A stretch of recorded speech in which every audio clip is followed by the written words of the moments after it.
Bismillahirrahmanirrahim. Assalamualaikum warahmatullahi wabarakatuh. Hai semuanya, bersama lagi dengan aku. Di video kali ini aku akan membahas lagi tentang materi subscriber internet telepon Vodafone G tentang teknologi digital subscriber line atau disingkat dengan DSL. Oke teman-teman, masih ingatkah kalian pada materi tentang subscriber internet telepon? Seperti yang dijelaskan pada subbab sebelumnya, subscriber internet telepon memiliki beberapa varian teknologi seperti DSL, ADSL, HDSL, dan VDSL. Setiap versi teknologi mempunyai karakteristik sendiri-sendiri yang akan dijelaskan seperti sebagai berikut. Ada 6 sistem teknologi. Yang pertama adalah sistem DSL atau yang disingkat dengan Digital Subscriber Line. Kemudian yang kedua adalah sistem HDSL atau dengan kata lain adalah High Bit Rate Digital Subscriber Line, itu yang disingkat dengan HDSL. Kemudian yang ketiga adalah sistem VDSL atau dengan kata lain dari Very High Bit Rate Digital Subscriber Line. Kemudian yang keempat adalah sistem SDSL atau Single Line Digital Subscriber Line. Yang kelima adalah sistem MDSL, yaitu Multi Rate Symmetric Digital Subscriber Line. Yang enam adalah sistem ADSL atau dengan kata lain adalah Asymmetric Digital Subscriber Line.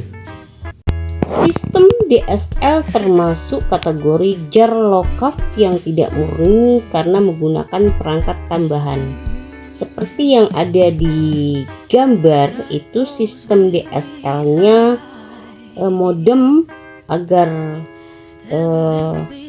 terkoneksi dengan internet. DSL dimanfaatkan sebagai media pengiriman data sejajar dengan layanan ISDN atau basic rate access-nya dengan kecepatan mencapai 160 KB.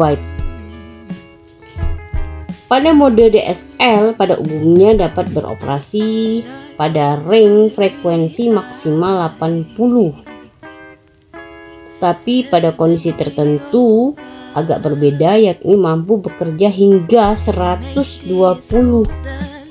Implementasi dalam sistem komputer agar dapat tersambung dengan DSL.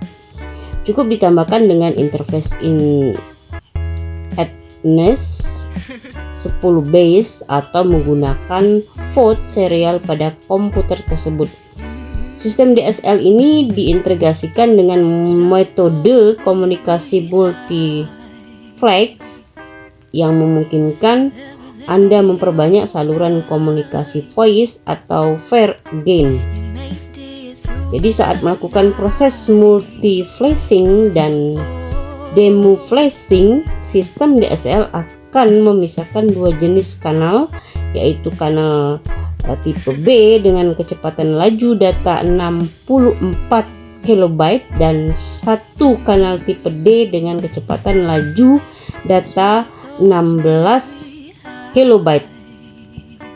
Seperti yang terlihat di gambar, mulai dari internet terhubung ke router, kemudian PSTN-nya terhubung ke network terminatornya, kemudian terhubung ke network terminator, menghubungkan ke telepon analog dan ke komputer dengan interface 232 atau serial port-nya.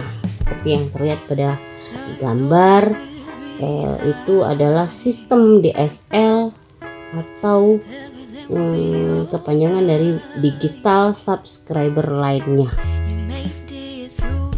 Sistem HDSL High Bit Rate Digital Subscriber Line adalah perangkat tambahan mendukung sistemnya adalah modem yang telah diintegrasikan teknologi berstandar yang mampu mendukung lajunya transfer data hingga 2 MB. Kabel tembaga yang digunakan bisa tipe 2 atau tipe 3 fair dengan variasi kecepatan yang berbeda, yaitu 1,5 MB dan 2 MB. Mengapa ada dua jenis kecepatan yang berbeda pada HDSL? Karena sistem ini menyediakan dua opsi standar yang berbeda.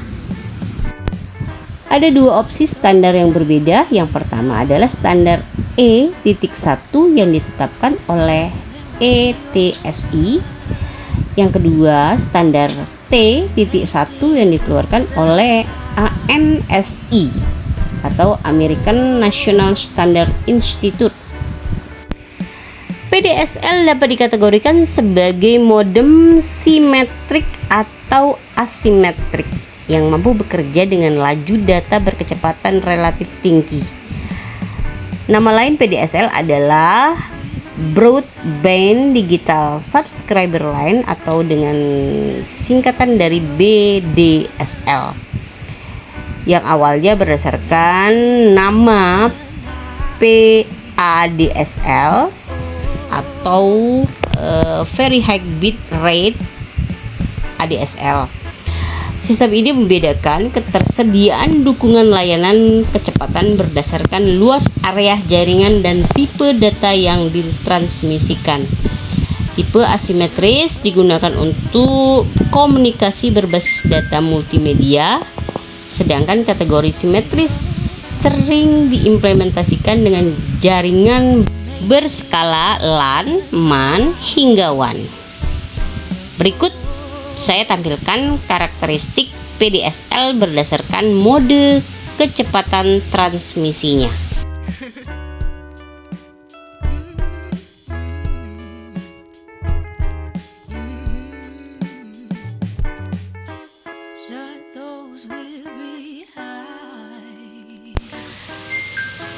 Sistem SDSL, metode prosesnya hampir sama dengan sistem HDSL. Namun, SDSL tidak seperti HDSL yang menggunakan perangkat tambahan berupa multiplayer.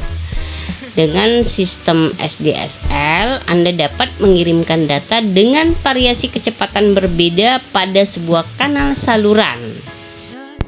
Sistem MDSL, ciri khusus dalam teknologi MDSL terdapatnya perangkat modem, baik di sisi pusat ataupun sentral komunikasi data maupun di sisi pelanggan antar muka yang digunakan untuk mendukung berjalannya sistem SDSL.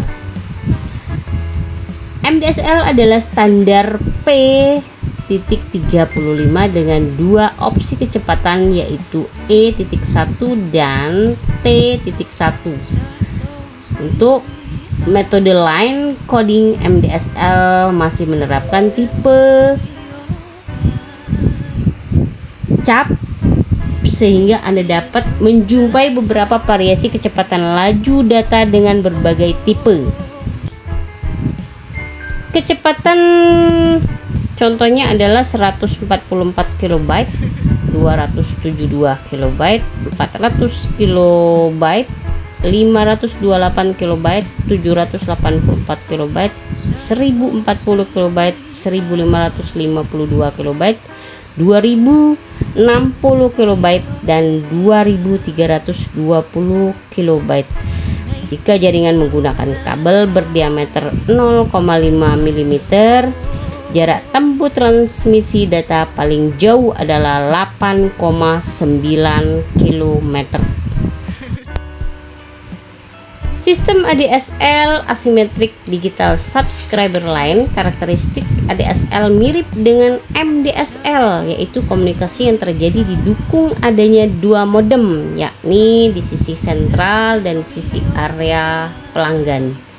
Metode transmisi yang dibawakan oleh sistem ini dapat berbasis asimetris yang memiliki kecepatan upstream berdasarkan downstream, dengan kebebasan pemilihan metode line coding antara teknik carrierless, uplifted phase modulationnya, dan discrete multitone. Sistem ini mampu bertahan lebih baik ketika memperoleh gangguan berupa noise atau interferensi gelombang elektromagnetik. Tinggi rendah kecepatan data yang dapat disediakan sistem ADSL bergantung pada jarak yang ditempuh. Dengan ketentuan semakin pendek jaraknya, maka semakin cepat. Berikut saya tampilkan tabel hubungan antara lebar jarak yang ditempuh dengan kecepatan yang didukung oleh sistem ADSL-nya. Kemudian saya tampilkan juga sistem ADSL pada perkembangan teknologi internet. Oke teman-teman, sekian video pembelajaran kali ini. Jangan lupa subscribe, like, komen, dan tekan tombol loncengnya. Tunggu aku video-video selanjutnya. Semoga bermanfaat. Assalamualaikum warahmatullahi wabarakatuh.